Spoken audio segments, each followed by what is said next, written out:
It's 2 brand new lines of My Towels. What makes them the best towels ever is they're now made with 100% long staple Shapir cotton. This is a combed ring spun cotton that makes My Towels even softer and more absorbent than ever. And now you get a 6-piece set for an amazing introductory sale price as low as $29.98. So go to mypillow.com or call the number on your screen. Use your promo code to get My Towels for only $29.98. Or you can get my designer premium line for just $20 more. Either way, you save 50% now on all My Towels. They actually work. What a concept. This offer won't last long, so please order now. mypillow.com. And now, Lindell TV brings you The Stone Zone with legendary Republican strategist and political icon and pundit Roger Stone. Stone has served as a senior campaign aide to 3 Republican presidents. He is a New York Times best-selling author and a longtime friend and advisor of President Donald Trump. As an outspoken libertarian, Stone has appeared on thousands of broadcasts, spoken at countless venues, and lectured before the prestigious Oxford Political Union and the Cambridge Union Society. Due to his 4+ decades in the political and cultural arena, Stone has become a pop culture icon. And now, here's your host, Roger Stone. A flash from Dallas. 2 priests who were with President Kennedy say he is dead of bullet wounds. This is the latest information we have from Dallas. I will repeat with the greatest regret, 2 priests who were with President Kennedy say he has died of bullet wounds. Malcolm Kilduff, the assistant press secretary, was filling in for the regular press secretary, and then he had to draw himself up to give the most fateful announcement that a press secretary might have ever had to give. All the cameras were rolling, and I remember he put his fingers like this on the desk and pressed very hard to stop his hands trembling. Do it again. Forward, Matt. President John F. Kennedy died at approximately 1 o'clock Central Standard Time today here in Dallas. He died of a gunshot wound in the brain. Slow it down.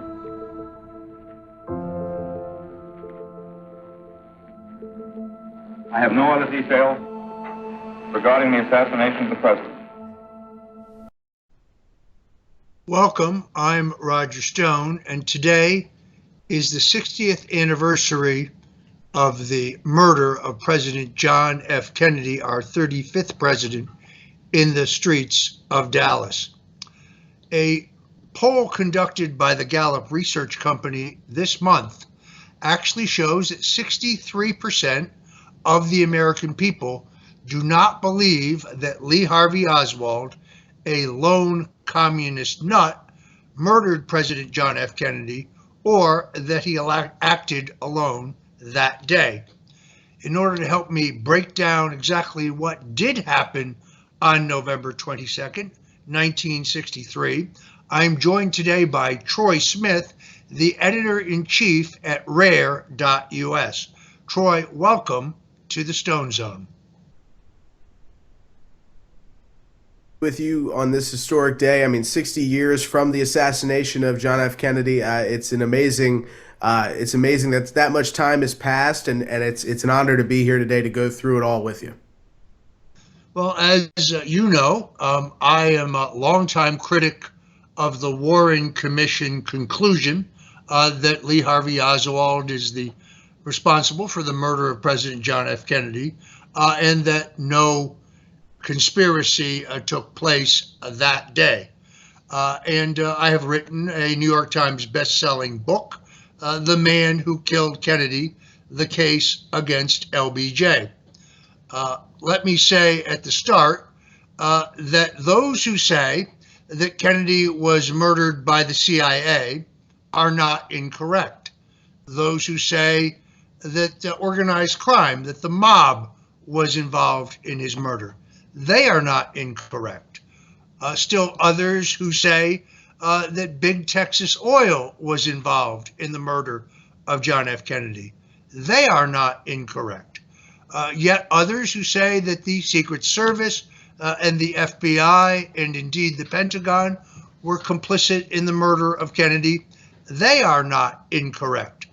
But it is my belief, based on 5 years of research reported in my book, The Man Who Killed Kennedy, The Case Against LBJ, that all of those individual entities, those institutions and individuals, while they all had their individual animus and motive in the murder of John F. Kennedy, it was Vice President Lyndon Johnson whose motive was most acute. You see, LBJ was under investigation by Robert F. Kennedy's Justice Department. Robert Kennedy, the Attorney General, was, of course, the brother and chief political advisor to President John F. Kennedy. Lyndon Johnson was being investigated in the Billy Sol Estes case. Billy Sol Estes was a flamboyant Texas wheeler dealer. Johnson had delivered multi-million-dollar agricultural contracts to Estes, who was kicking back to Johnson. Billy Sol would ultimately go to prison, but would never testify against Johnson prior to his incarceration. After his incarceration, he goes under oath in multiple jurisdictions, laying out Johnson's precise role in Kennedy's murder. And of course, Billy Sol Estes is never once mentioned in any of the multiple volumes on Lyndon Johnson by Pulitzer Prize-winning author Robert Caro. And then, of course, Johnson was also under investigation in the Bobby Baker investigation. Bobby Baker was the Secretary of the Senate, Johnson's right-hand man, his words, and essentially Johnson's bag man. So no major defense appropriation, no major piece of legislation passed in terms of appropriations in the U.S. Senate throughout the 1950s and 60s without a payoff to good old LBJ. Robert Kennedy had already begun telling people that Johnson would be prosecuted and dumped from the ticket. Indeed, President John F. Kennedy told his longtime personal secretary, Evelyn Lincoln, on his way to Dallas in Air Force One, that Johnson would be dumped from the 64 ticket and likely replaced by North Carolina Governor Terry Sanford, later a U.S. Senator. Interestingly enough, after the murder of JFK, returning to Andrews Air Force Base on Air Force One, Evelyn Lincoln put together a list of those she believed were responsible for her boss's horrific murder. Number one on that list, Lyndon Baines Johnson. It was Johnson who convinced Kennedy that he should go to Dallas. It was Johnson who, through his henchman, Governor John Connally, who had served as Johnson's chief of staff in the Senate, that the route through Dealey Plaza was selected. Kennedy advance man Jerry Bruno says in his memoirs that he thought the route through Dealey Plaza was hazardous. The Secret Service manual specifically prohibits the presidential limousine from coming to a full stop and taking a hard right turn. And Bruno insisted that there was a much faster and more direct route to the merchandise mart on the freeway, but it was Connally who insisted on the deadly route through Dealey Plaza. The tip-off began on a very cold inauguration day in 1961 when Theodore Sorensen, Ted Sorensen, chief speechwriter for John F. Kennedy, the ghostwriter of Profiles in Courage, the Pulitzer Prize-winning book which John F. Kennedy neither wrote nor probably actually ever read, was standing next to Bobby Baker, who I mentioned earlier was Johnson's right-hand man.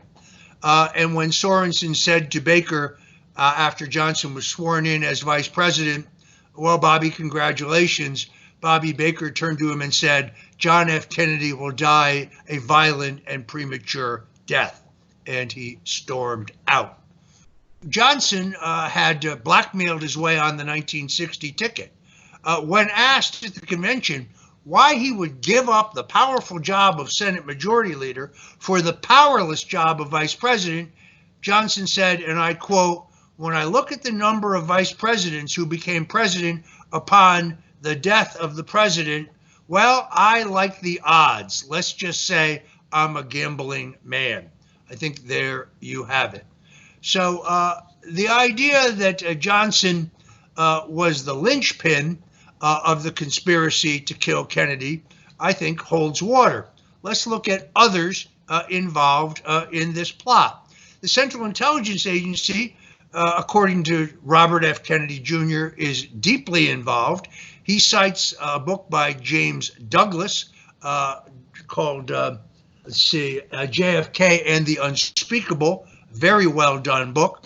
The CIA distrusted Kennedy because they blamed him for the failed Bay of Pigs invasion, as well as the bungling of the Cuban Missile Crisis. The story you've been told that Robert and John Kennedy bravely faced down Russian dictator Nikita Khrushchev, who removed his missiles from Cuba, is entirely false. The Central Intelligence Agency, as well as the Pentagon, knew what was actually classified for over 40 years, that the U.S. had removed our missiles from Turkey and Italy, changing the balance of power for NATO in the European theater in return for a pledge from Khrushchev to remove the missiles from Cuba. The missiles were never removed, but that fiction remains out there. It is why the Central Intelligence Agency hated John Kennedy, and they failed to provoke him to war over the Cuban Missile Crisis. So, Troy, I'm going to stop there, having made the quick case as to why Johnson was motivated to orchestrate this murder, and at least why the Central Intelligence Agency was involved. As we go along here, I'll tell you why organized crime had an interest in Kennedy's death, the big banks had an interest in Kennedy's death, Big Texas Oil had an interest in Kennedy's death. But the one man who's the common thread to all of these institutions and individuals is none other than LBJ. Cui bono, as they say in Latin, who benefits? The greatest single beneficiary of the death of John F. Kennedy was Lyndon Baines Johnson. Well, exactly, Roger. And you pointed this into your New York Times best-selling book. And I encourage everybody out there to go look at this, because as we've gone on, Roger, it has had to be pretty amazing from your point of view to be somebody who is pushing this evidence and who's putting the facts out there, and to see kind of the rest of the world come along. And as we've gone down this road and we've looked at the evidence, we did a show a few months back about Paul Landis and about the bombshell information that he revealed. We're going to get more into that here as the show goes on here, but it just has to be, a really amazing position where you're at. And then to see the rest of these people who have built their narratives about the JFK assassination based on the Warren Commission and the conclusion that Lee Harvey Oswald was the lone gunman that, acted to kill JFK. So I think, a good place to start, you talking to the audience here is like, what are those obvious flaws? Because you're the guy that wrote the book. What are the most obvious flaws in the Warren Commission that is used as kind of this Bible for those who believe that Lee Harvey Oswald acted alone in killing JFK? An excellent question, Troy. At the beginning of the show, we showed you a video where Malcolm Kilduff, the acting press secretary for John F. Kennedy, actually makes the public announcement that his boss, John F. Kennedy, is dead. Minutes later, Kilduff, according to his own memoirs, was on an elevator with the new president, Lyndon Johnson. Needless to say, the man was distraught. He said, "Mr. President, who would do this? Who would do something so horrible?" And Johnson looked at him with a grin and said, "It was a communist, son." And Kilduff said, "A communist? What kind of communist, Mr. President?" And Johnson said, "It was a Russian communist, son." Let me point out that all of this took place prior to Lee Harvey Oswald being detained. So how did Lyndon Johnson know that Lee Harvey Oswald allegedly was a Russian communist? Fletcher Prouty, who worked for the intelligence services but was on vacation in Australia, picked up the newspaper the very next day where there was a full biography and background on Lee Harvey Oswald, who had only been in custody for less than 12 hours. and he made a mental note that the intelligence agencies couldn't possibly know that much about Oswald unless Oswald was known to them in advance. The Warren Commission almost didn't come into fruition. Johnson's first instinct was to have the governor of Texas appoint a commission to study who had killed Kennedy, but he was convinced by his aides that he would be blamed, that Texas didn't have the credibility, and therefore he appointed a commission. Appointed some strange people to the commission.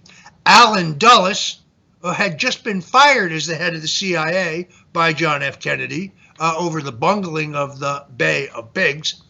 Johnson also appointed, let me say this, after his death, when Johnson was asked why he appointed Allen Dulles, who Kennedy hated and who hated Kennedy, to the Warren Commission, LBJ said, well, I appointed him because Bobby Kennedy wanted him to appoint. That is, of course, a lie. Robert Kennedy was dead at that point and could not refute it. Also appointed to the committee, of course, was Chief Justice Earl Warren. Warren did not want to chair the commission.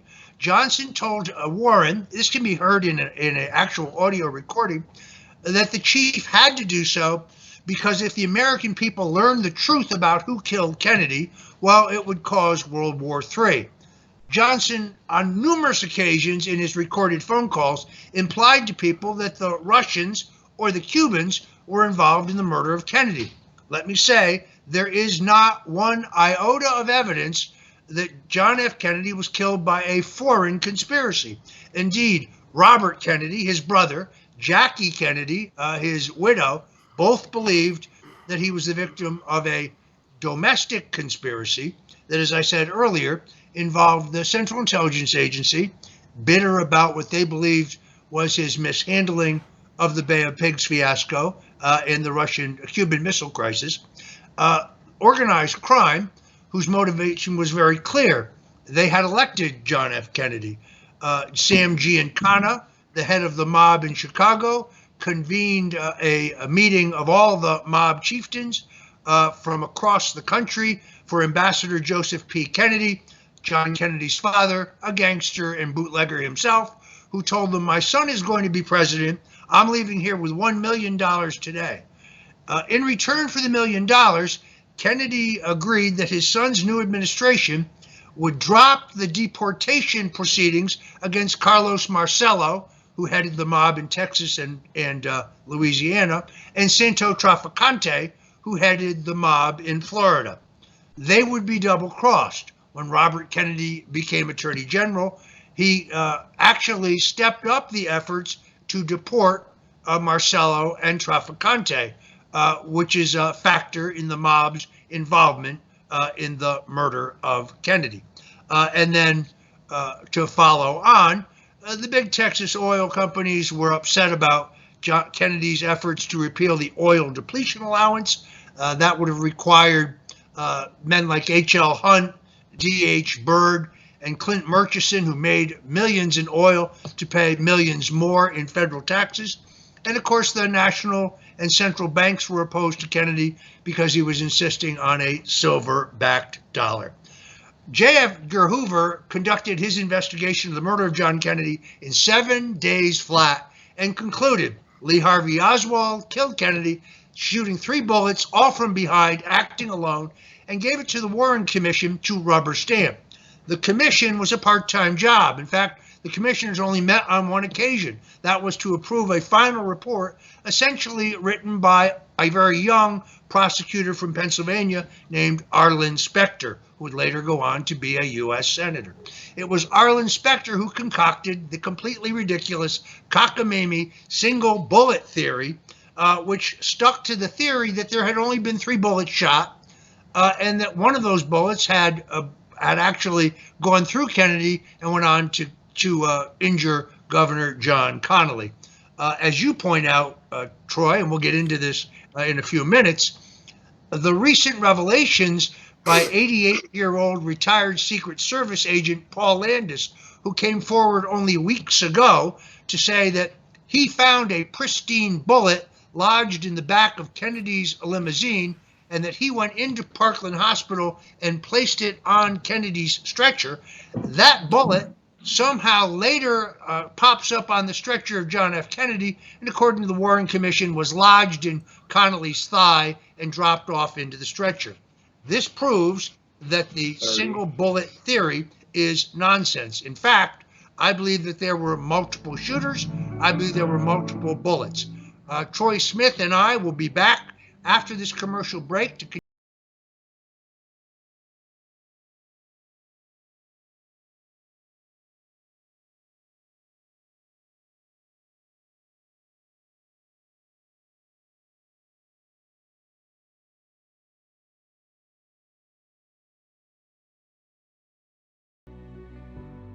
I'm excited to announce that you've all made My Pillow 2.0 a huge success. And with your amazing support, we've been able to expand My Pillow's USA manufacturing and jobs. And to make room for this, we're clearing out a line of our percale bed sheets. And to thank you, I'm bringing them to you at closeout prices. Use your promo code and you get my king size for only $39 a set. Queens $35, fulls $29, and twin size just $25. I'm interrupted this commercial to let you know that we've received the last 2 shipments of these percale bed sheets, and because of this I've been able to add more colors, sizes, and even prints, and they're still at closeout prices. So go to mypillow.com or call the number on your screen now. Use your promo code and you'll get my king size only $39 a set, queens $35, full $29, and twin size just $25. Order now. Once they're gone for good. I'm excited to announce that we're having our biggest Christmas sale ever. You get our brand new 6-piece My Towels for only $29.98, or rejuvenate your bed with a My Pillow mattress topper as low as $99.99. Or how about My Pillow bed sheets for as low as $24.98? There's something for everyone. Duvets, quilts, down comforters, body pillows, bolster pillows, and so much more. Well, I know My Pillow products make for the perfect Christmas gifts, so I'm going to extend my money-back guarantee until March 1st, 2024. So go to mypillow.com now or call the number on your screen. Use your promo code to get huge discounts on all My Pillow products. For example, you get our 6-piece towels for only $29.98.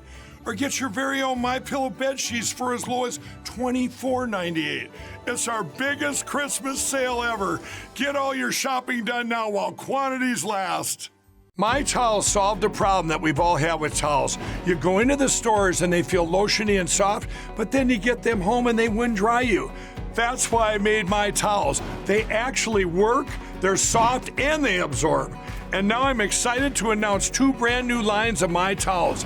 What makes them the best towels ever is they're now made with 100% long staple Shapir cotton. This is a combed ring spun cotton that makes My Towels even softer and more absorbent than ever. And now you get a 6-piece set for an amazing introductory sale price as low as $29.98. So go to mypillow.com or call the number on your screen. Use your promo code to get My Towels for only $29.98. Or you can get my designer premium line for just $20 more. Either way, you save 50% now on all My Towels. They actually work. What a concept. This offer won't last long, so please order now. mypillow.com. Folks, please go by mypillow.com and do it today. And when you do, use promo code STONE. Mike Lindell told you about some of the great products there, but let me put in a special plug for the dog beds and the pet blankets. And right now, a special, we have free shipping. This lasts until November 28th. So for your entire order, you save a few bucks, quite a few bucks on free shipping. So whether it is the dog beds or the pet blankets or the all-season slippers or the My Pillow sandals, the revolutionary My Pillow 2.0 with the patented cooling technology, the men and women's bathrobes, the throw blankets, the waffle blankets. There are so many great products here. Nothing that appears at mypillow.com for sale has not been tested and vetted for the highest quality by Mike Lindell himself. So mattresses, mattress toppers, any of these great products. It's a 3 for folks, and right now you get absolutely free shipping. So take advantage of these special offers. Go to mypillow.com and use promo code STONE, or dial 1-800-544-8939. We make a nice commission. Thanks to Mike Lindell. This helps Mrs. Stone pay the bills. Please go to mypillow.com now, and God bless you for it. All right, returning now with Troy Smith, the editor-in-chief of Rare.us, in our discussion of who really killed John F. Kennedy and why. Troy? Well, Roger, I think, we went through in this first segment, about the Warren Commission, which is, like we said, held up by, people who say Lee Harvey Oswald was the only killer, and they hold this thing up like a Bible. And I think, we went into the reasons. You said it best, who benefits the most from JFK getting killed, and that would be LBJ. And I think a lot of Americans are probably, asking themselves, well, if that's the case, then who actually pulled the trigger here? I mean, was it that Lee Harvey Oswald was just somebody that they used to pull the trigger? Who do you actually think pulled the trigger on JFK on that day 60 years ago? Well, first of all, Troy, I think there are multiple shooters, but I think the man shooting from the 6th floor of the Texas School Book Depository building is not Lee Harvey Oswald, but rather a man named Malcolm Mac Wallace. I say this because Mac Wallace had been prosecuted for first-degree murder in 1951 in Texas, and therefore the Texas Rangers have his fingerprint on file. A fingerprint is found in the crow's nest, the cardboard boxes that Lee Harvey Oswald allegedly shot from, and it has been identified as a 32-point match with Malcolm Wallace. Wallace had been convicted of murder in 1951 because he killed a man named John Douglas Kinzer, who was trying to blackmail none other than U.S. Senator Lyndon Johnson. Actually, Wallace would be tried for murder, would be represented in his murder trial by Lyndon Johnson's personal attorney, John Cofer, and was convicted, although he received a suspended sentence. And immediately went to work for a company called Temco, a defense contractor owned by Lyndon Johnson crony D.H. Byrd. That's not the only thing D.H. Byrd owned. He also owned the Texas School Book Depository building.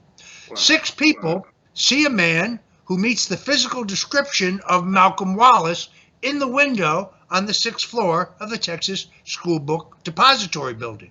2 of these 6 witnesses are in the jail, which is directly across the way from the Texas School Book Depository, has an unobstructed view of the 6th floor window. 2 prisoners, 2 of the men incarcerated there, and 3 people on the ground all tell either the FBI or the Dallas police that they see a middle-aged man who is of mid-build, balding, wearing glasses. Every one of these 6 people describes a man wearing glasses, wearing a tan jacket and light trousers. That is not the 24-year-old Lee Harvey Oswald who was arrested wearing a white T-shirt. Additionally, a man named James Carr reports seeing a man who meets the physical description of Malcolm Mac Wallace running out of the Texas School Book Depository building, jumping into a Rambler, that's a car, make of car, driven away by a dark-complected man who was either a Hispanic or an Indian.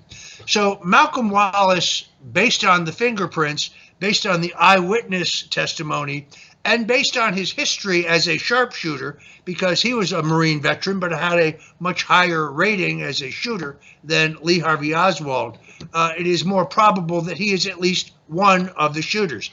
There are multiple shooters, as we will talk about momentarily, but there's at least one behind a fence on the so-called grassy knoll.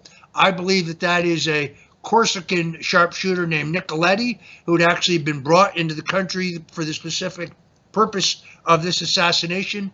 There is a witness in a railroad tower who has an unobstructed view of the area behind the fence on the grassy knoll, who says he sees two men drive up in a green Plymouth station wagon. They remove a rifle bag. They remove a rifle from the bag. He sees the shooting. He sees a puff of smoke. Multiple witnesses tell the Warren Commission they hear a shot and see a puff of smoke from the fence line on the grassy knoll, but this is discounted by the Warren Commission. I think that the gangster Johnny Roselli said afterwards that he was a shooter positioned in the sewer grate. I think there's yet another shooter in the Dow Tex building, which is across the way from the Texas School Book Depository building. All of this, Troy, is consistent with John F. Kennedy being shot from the front and the back. First of all, there are more than 3 bullets.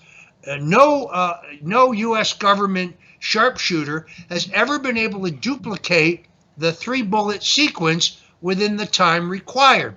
Because a Dallas police officer left his radio on, we have an acoustical recording of the exact time sequence of at least 3 shots, but no sharpshooter from the government has been able to duplicate with a bolt action rifle this number of shots within the required time sequence. Now, Troy, a shocking new documentary has been released by Paramount in which multiple doctors who attended John F. Kennedy at Parkland Hospital say that they observed wounds consistent with Kennedy being shot from the front and the back. We actually have a trailer for this documentary. We're going to run it for you right now. You replay that day in your mind, and it never goes away. Something has happened. Something, I repeat, has happened in the motorcade. There has been an attempt on the life of President Kennedy. We heard Kennedy had been shot and was being brought to the emergency room at Parkland Hospital. You think, my goodness, I'm about to take care of the president. What happened in Trauma Room 1 never came out, never became public. I was there, I remember it in detail. It's etched in my memory forever. We got the EKG machine in, there was just a straight line. Straight line. Straight line. We thought that there was an entrance wound in the neck. The Parkland doctors were a serious problem for the U.S. government. And an exit wound in the back of the head. Because they provided evidence that there was a shooter somewhere in the front. In all probability, there was more than one shooter. Everything changed as soon as JFK's body left Parkland Hospital. When I saw the autopsy pictures, it made me very suspicious. Certain people in our government tampered with critical evidence to make sure the American people would not know the truth about who murdered the president. And that's about as bad as it gets. Someone told me you must never, ever say that that was an entrance wound again if you know what's good for you. The Parkland doctors are telling us the truth, beyond any and all doubt. They have not deviated from what they observed 60 years ago. Will people feel that they have a better understanding of what actually happened? Absolutely.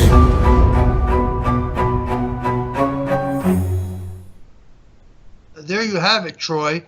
Multiple wounds. The wound in Kennedy's neck, described in the Warren Commission report as having come from the rear and exited from the front, is the exact opposite. It is an entrance wound, according to the doctors, and a tracheotomy is quickly performed so that when the body gets to Bethesda Medical Center in Washington, D.C., whether it is an entrance or exit wound is undecipherable. Also, the doctors say in this powerful documentary that there was a blowout wound in the back of Kennedy's head about the size of a grapefruit. But by the time the body gets to Bethesda, that wound has actually been patched. There's no report of it being there. Again, multiple shooters from the front and back. What does that mean? Well, that means there's a conspiracy.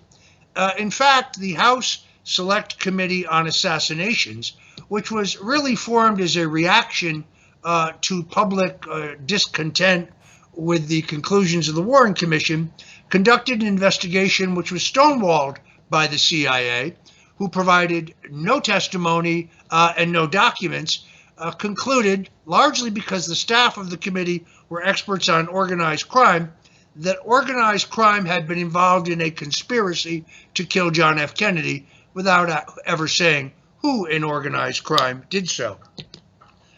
Surreptitiously recorded recordings of Carlos Marcello in his prison cell have him taking credit for involvement in the murder of John F. Kennedy. In a book written by his daughter, Sam Giancana, the Chicago mob boss who had helped finance John F. Kennedy's rise to the presidency and then been double-crossed by the mob, also is recorded as taking partial responsibility for the murder of John F. Kennedy. So it is, I think, amazing that just in the last couple of weeks, between the testimony of Paul Landis, the 88-year-old former Secret Service agent who came forward and blew apart the magic bullet theory, and these courageous doctors who have now come forward and said they witnessed evidence of wounds from both the front and the back, the entire Warren Commission canard is crumbling. I debated Gerald Posner several years ago. Posner is a very smart guy. He's an excellent writer. I admire several of his other books, but his book, Case Closed, is complete and total bullshit. By the way, I invited him on the show here today, and he declined. Well, and you know, Roger, just knowing you, I know you're on top of this, constantly. You're constantly looking for information on this because, people need to understand Roger is the guy that's been putting out the theory of multiple shooters, from the forefront of this, and not just some kind of theory. I mean, he's really put out the evidence on this. And as we've established here, the Warren Commission, holes all over this thing. And with the revelations of Landis and the Secret Service agents and the doctors now at Parkland with this new documentary, it's pretty amazing to see your life's work as it pertains to this issue kind of be confirmed here, Roger. It's got to give you a lot of closure. And I think as we're going forward here, it's important to kind of look at the arguments made by Posner and others who, like you said, I think is a brilliant guy. It's just on this issue, he's a little hard-headed. And as it comes to, Lee Harvey Oswald, the thing that is always brought up is the murder of J.D. Tippit, who was a police officer, who was murdered at the time, and it's claimed that Lee Harvey Oswald was the guy who killed him. And I'd just like you to kind of talk about that, because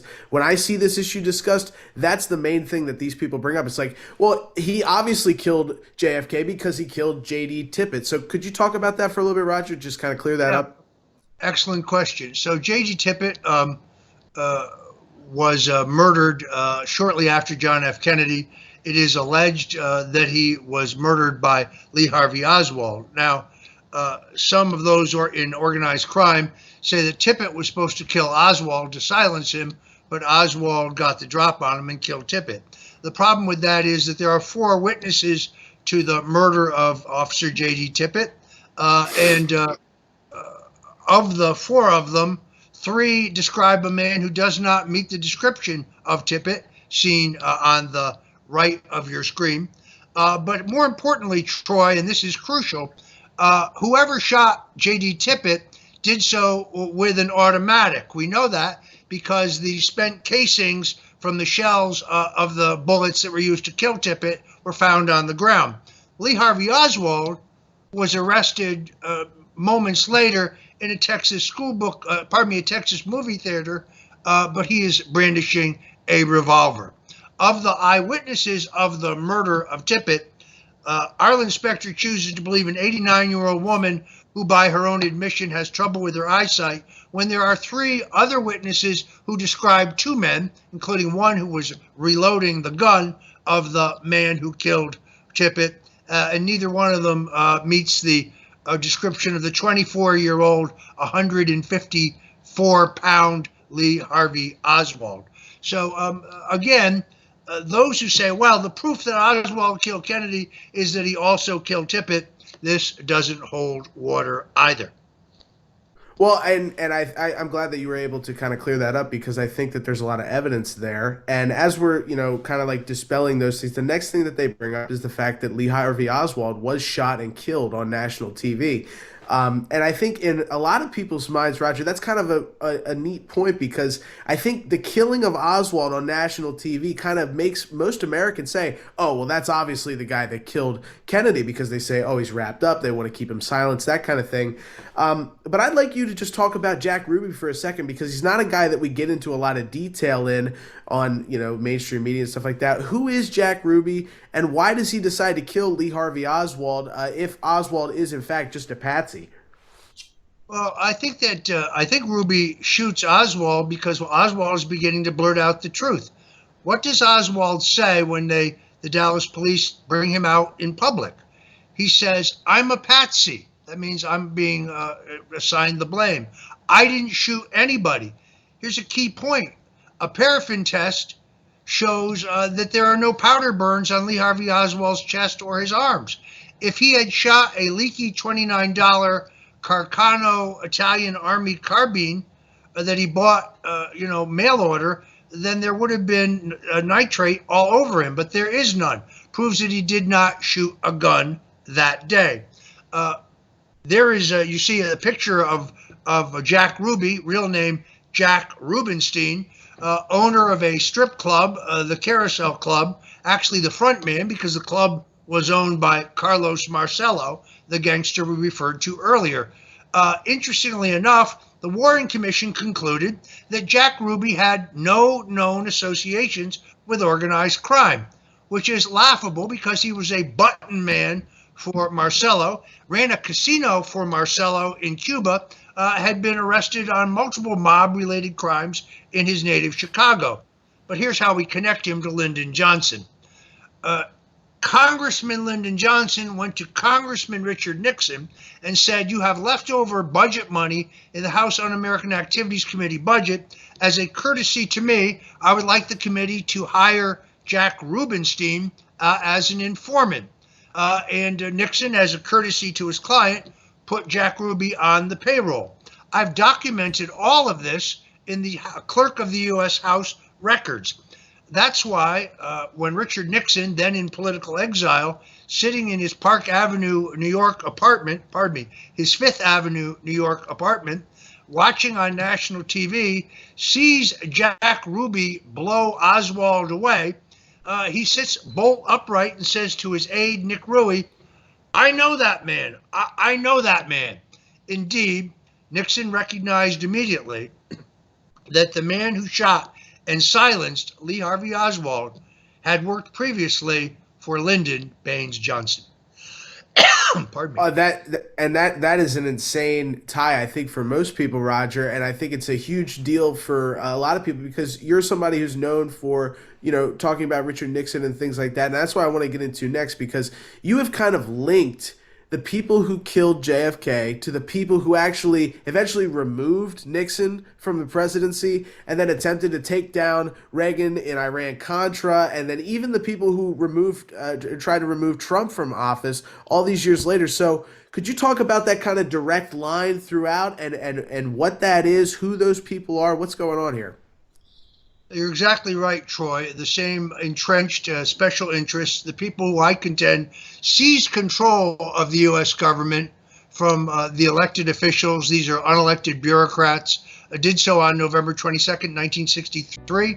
And I can draw a direct line to the removal of Richard Nixon, the attempted removal of Reagan, and the attempted removal of President Trump when we come back from this commercial break.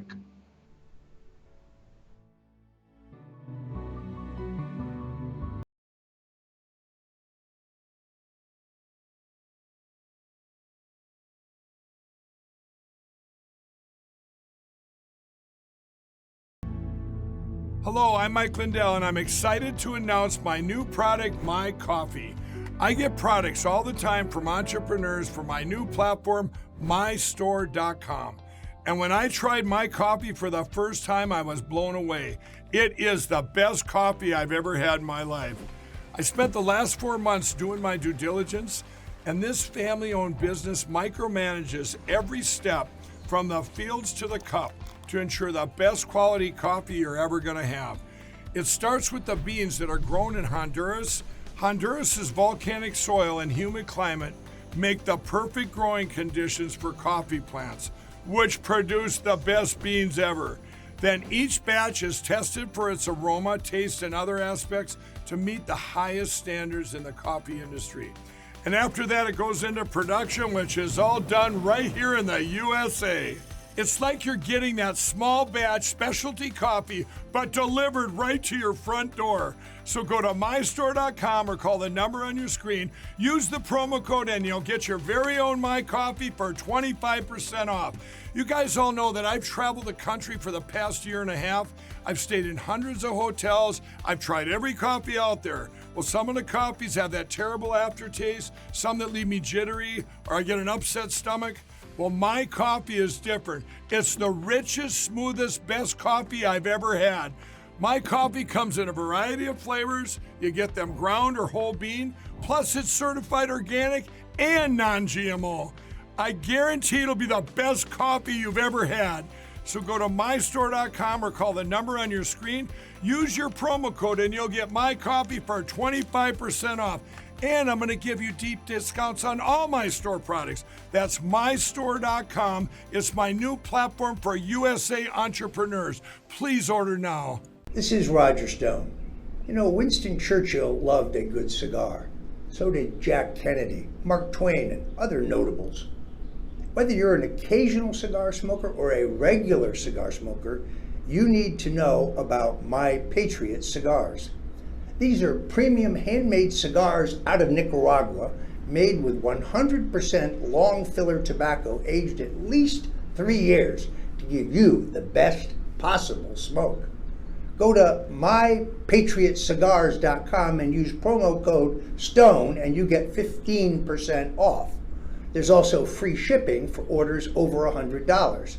Every box of cigars comes with a $10 e-gift card for your next purchase. Yes, it's a premium smoke for freedom-loving patriots. Go to mypatriotcigars.com and don't forget to use the promo code STONE. There you have it, folks, mypatriotcigars.com. There are 4 different blends, one for every palate. And now we have a special holiday discount.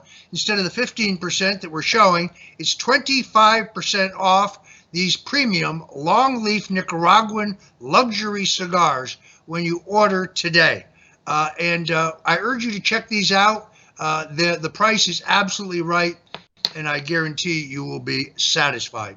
All right, this is the Stone Zone. We're going to return with my guest today, Troy Smith, the editor-in-chief of Rare.us, and we're engaged in an in-depth analysis of the murder of President John F. Kennedy, which took place 60 years ago today.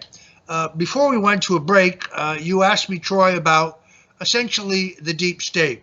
President Dwight Eisenhower warned us at the end of his second term about the accumulating power of the military-industrial complex.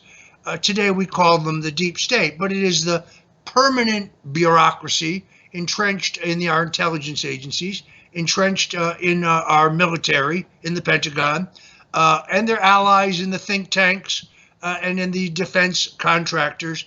It's a permanent government. They have an absolute interest in war. War is extremely profitable for them. They tried to goad John F. Kennedy into war. They tried to do it in the Bay of Pigs invasion. They tried to do it over the shoot down of a U-2 pilot over Cuba, not Gary Francis Powers, who was shot down over Russia, but a pilot who was shot down over Cuba. They removed John F. Kennedy because he would not give them the war with Russia they wanted. In the case of Richard Nixon, upon his landslide re-election, he intended to completely reorganize government to take power away from the Central Intelligence Agency and the intelligence agencies, and therefore he was taken down in a silent coup over a ridiculous break-in at the Democratic National Committee headquarters, which is small potatoes when you compare it to the crimes of Barack Obama and Joe Biden. Just to remind you, they used the full authority of the U.S. government and the extraordinary capability of the U.S. intelligence agencies and the authority given to them under the FISA Act to use completely fabricated evidence, the Steele dossier, and the non-existent hacking of the Democratic National Committee by Russian intelligence in an illegitimate and illegal effort to take down President Donald Trump. This is the greatest single dirty trick in American politics, and Special Counsel John Durham, while he missed a few of the major facts, essentially proves there was no Russian collusion. That means that there was no legal justification for the FISA warrants that were put on Donald Trump and the spying that took place on Trump Tower. There was no legitimate reason for the appointment of Robert Mueller. There was no legitimate reason for the media-created hoax that we know as the Russian collusion scandal. The whole thing was a fraud. The same people who killed John F. Kennedy, the same people who removed Richard Nixon, the same people who tried to remove Ronald Reagan in Iran-Contra are the same institutions in this case that tried to remove Donald J. Trump. You're absolutely right about that. Troy? Presidency, I know that you had stated that you urged him to release basically all of the classified documents pertaining to the JFK assassination. And as we know, Biden has just actually rejected that same request, and they're keeping those things classified, at least a portion of them. I wanted to ask you, why do you think that President Trump did not declassify all the documents? And, what do you think, when do you think that if he was elected again in 24, we'd see a change there? The president and I discussed this on numerous occasions. I urged him to release everything. I think it was his original intention to release everything. And then Mike Pompeo of the Central Intelligence Agency persuaded him at the last minute that some 20% of the documents needed to be held back to protect the, quote, sources and methods of the CIA. What was Pompeo hiding? What he's hiding is the fact that the Central Intelligence Agency is deeply involved in the murder of John F. Kennedy. Sadly, President Trump decided not to release everything. Now, however, he says that if he returns to the White House, he will finally release everything, including releasing the documents that President Joe Biden was also told by the CIA he cannot release. What are they hiding? They're hiding what Robert F. Kennedy Jr. has said, that the Central Intelligence Agency, whose budget was controlled by Senator Lyndon Johnson, who as Majority Leader of the Senate takes the unusual step of appointing himself to the Subcommittee of Defense Appropriations, where the secret black box budgets for the CIA are controlled throughout the 50s and early 60s, were complicit in the murder of John F. Kennedy. Let me put it another way. Kennedy was murdered by his own government. That is what they are hiding. Well, and it seems to me that, we've tied this direct line, and as you said, the same people who killed JFK are mainly the same people who were responsible for trying to remove Trump. So it makes sense that Pompeo would try to conceal that, because this is a group of people that is still very active in what they're doing and the control that they have. Roger, there's one more thing I wanted to get, a couple more things here. One, the Warren Commission member, and then, a congressman then that became president was Gerald Ford. And we've talked about this before. You've actually linked Gerald Ford to the cover-up of JFK's murder. I'd like you to talk about that and just kind of highlight that, because it kind of shows a continuation of what we're talking about here. Yeah, there you see Gerald Ford, then a congressman, a member of the Warren Commission. That is Earl Warren handing over the final conclusions of the committee. There were three members of the Warren Commission were having a very hard time swallowing Arlen Specter's conclusions, which were really the conclusions of FBI Director J. Edgar Hoover. One of them was House Majority Leader Hale Boggs. He would die mysteriously in a plane crash. The others were Senator John Sherman Cooper from Kentucky, and also the senator from Georgia.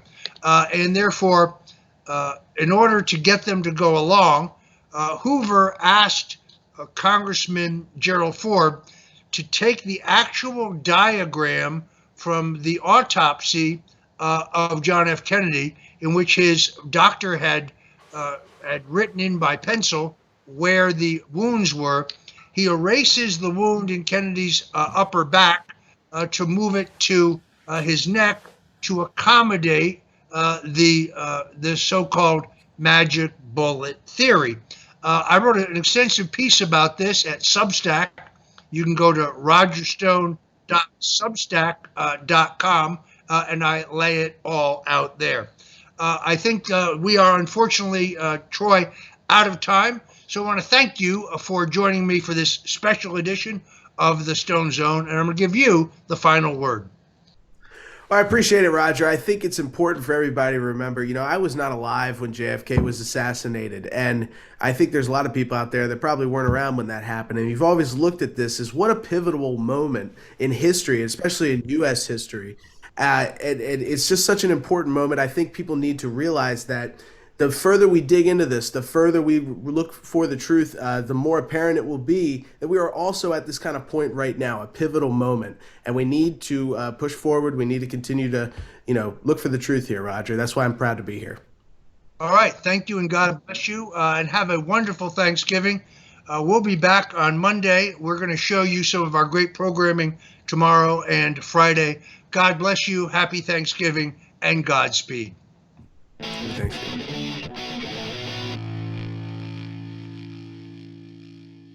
Hello, everyone. I wanted to get in here and interrupt this great show by my great friend Roger Stone. And what we have is we have the best special ever, exclusive to Lindell TV. And that is we have everybody knows the towel sets, right? The 6-piece towel sets.